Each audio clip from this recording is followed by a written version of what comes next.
नमस्कार दोस्तों क्या है, आज एकादशी है।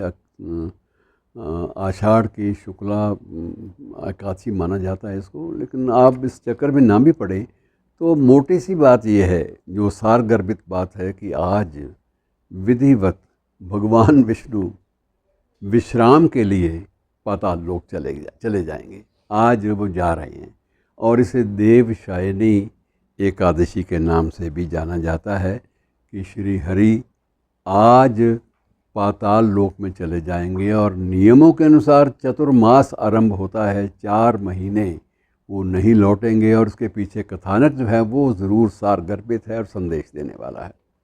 जब ये राजा बलि की कथा चलती है तो राजा बलि के बारे में ये कहा जाता है कि उससे बड़ा कोई दानी नहीं था और राजा बलि से सारे परेशान भी थे देवता कि ये सबसे ज़्यादा दानी भी है लेकिन सबसे ज़्यादा ये बलशाली भी है, इसका तो कोई ना कहीं इसका इलाज करना पड़ेगा। देवताओं का जो अहम है वो हमारे सारे कथानकों में, सारी पौराणिक गाथाओं में बहुत ज़्यादा ऊंचा चला जाता है। वो सबको दबा कर रखना चाहते हैं और इसी भावना से उन्होंने महाराज भगवान विष्णु से कहा कि महाराज सहायता कीजिए, इससे जान छुड़ाइए।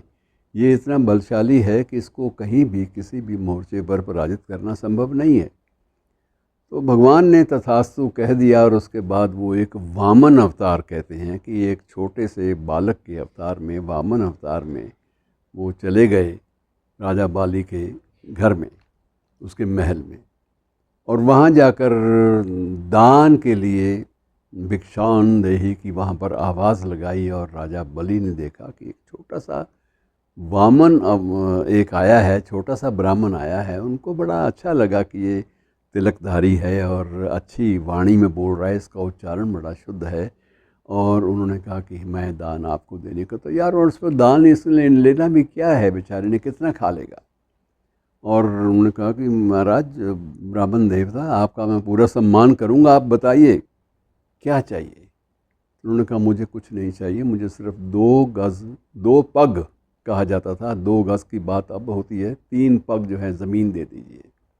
सो 3 पग धरती उन्होंने मांगी और राजा बलि हंसा कि 3 पग धरती, आपके तो पाँव ही छोटे हैं महाराज, 3 पग में आप क्या ले जाएंगे।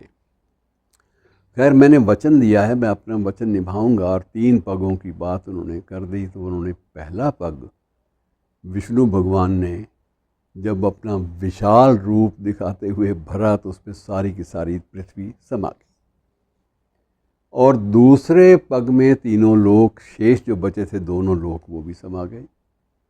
अब सबसे बड़ा संकट तीसरा पग। तो वामन जी महाराज ने फिर मांगा, राजा बलि अब तीसरा पग तुम्हारे पास देने के लिए कुछ नहीं, तुम वचनबद्ध हो, क्या करोगे। तो उसने कहा जी मेरे पास अब सिर्फ मैं हूँ राजा बलि, अब आप ऐसा करें, तीसरा जो पग है वो मेरे माथे पे रखें और मैं भी आपके सुपुर्द हो गया, मैं भी एक प्रकार से दान की एक वस्तु बन के आपकी शरण में आ जाऊंगा। और भगवान विष्णु स्वयं बड़े प्रसन्न हुए कि ये तो अद्भुत है व्यक्ति।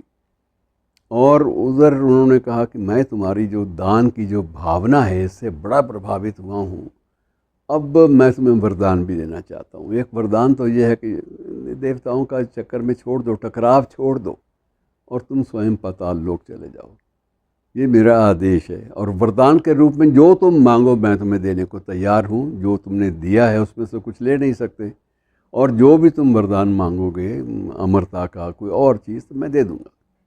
बड़ी सहज भाव से कथा चलती है। और बलि ने कहा कि महाराज फिर मुझे एक ही बात दीजिए, एक वरदान दे दीजिए कि मैं पाताल लोक जाने को तैयार हूँ, पर आप वर्ष में 4 माह मेरे यहाँ बिताया करेंगे, मेरे साथ बिताइए, मेरे सिर पे हाथ रखिए और मेरे साथ आप बिताइए। और उन्होंने फिर तथास्तु कह दिया। और तथास्तु के बाद अब संकट ये हो गया कि विष्णु भगवान तो जाने को तैयार, और लक्ष्मी जो है वो दुखी इसलिए कि मैं अगर साथ नहीं जा पाई, क्योंकि वरदान देने वाले तो सिर्फ विष्णु जी हैं और सिर्फ विष्णु जी को ही उसने आवाहित किया है कि आप आइए मेरे पाताल लोक, मेरे साथ ठहरिए, मुझे तो बुलाया भी नहीं। और उन्होंने उसके बाद इस बात का एक व्यूह रचना की और बलि को बुलाकर भी कहा भाई ये अगर तुम हमारे दोनों के जो एक हम स्वरूप है, उस स्वरूप को भी खंडित करके ले जाना चाहते हो, क्योंकि भगवान विष्णु जहाँ जाएंगे मेरे बिना वो भी खंडित हैं, अधूरे हैं। तो अधूरे भगवान विष्णु को आप ले जाकर क्या करोगे? तो उसके बाद बलि ने भगवान से फिर आग्रह किया विष्णु से कि मैं आपको संपूर्ण रूप में ले जाना चाहता हूँ, और आपका जो संपूर्ण रूप है वो लक्ष्मी के बिना अधूरा है। मित्रों, इस सारी कथानक में दो बातें हैं। एक तो दान की महिमा। आज भी जब भी कोई श्लोक बोला जाता है तो उसमें बलि की महिमा सबसे पहले दान के वक्त आती है, कि ऐसे दान करो जैसे राजा बलि ने किया था। ये एक समर्पण भाव हर संस्कृत के श्लोक में संकल्प के समय ये दिया जाता है। और दूसरा ये भी है कि विष्णु या हमारे जो सृष्टा हैं, उनको आप खंडित नहीं कर सकते। उनका एक समूचा स्वरूप है, और वो समूचा स्वरूप कभी हमें राधा कृष्ण के रूप में मिलता है, कभी राम सीता के रूप में मिलता है, अलग अलग रूपों में मिलता है। इन रूपों को अलग अलग करना संभव नहीं है। इसलिए ये भी एक दूसरा ये एक सबक है। और तीसरा ये है कि भगवान भी अपनी तरफ से उदार होते हैं, कि जब कोई व्यक्ति श्रद्धावनत होकर श्रद्धा भाव से उनको याद करता है और उनसे कुछ आग्रह करता है, तो वो कभी भी अस्वीकार नहीं करते। तो मित्रों, बहुत सारी बातों से जुड़ा हुआ है देवशायनी एकादशी, और उसके बाद काफ़ी अरसे तक, लंबे अरसे तक कोई शादी ब्याह या को बहुत बड़े बड़े जो कार्यक्रम हैं वो नहीं होते। और इस देवशायनी एकादशी का महत्व या चातुर्मास का महत्व अन्य धर्मों में भी है। जैन आचार्य जहाँ भी होते हैं, ये आरंभ होने से पहले चातुर्मास वहीं बिता लेते हैं, क्योंकि वो समझते हैं कि चातुर्मास इन दिनों में कृमि, छोटे छोटे जीव जंतु ये भी सड़कों पे निकलते हैं। यदि हमारे पग पड़ेंगे तो जीव हत्या होगी, जीव हत्या होगी तो हमारा अहिंसा का सिद्धांत भंग हो जाएगा।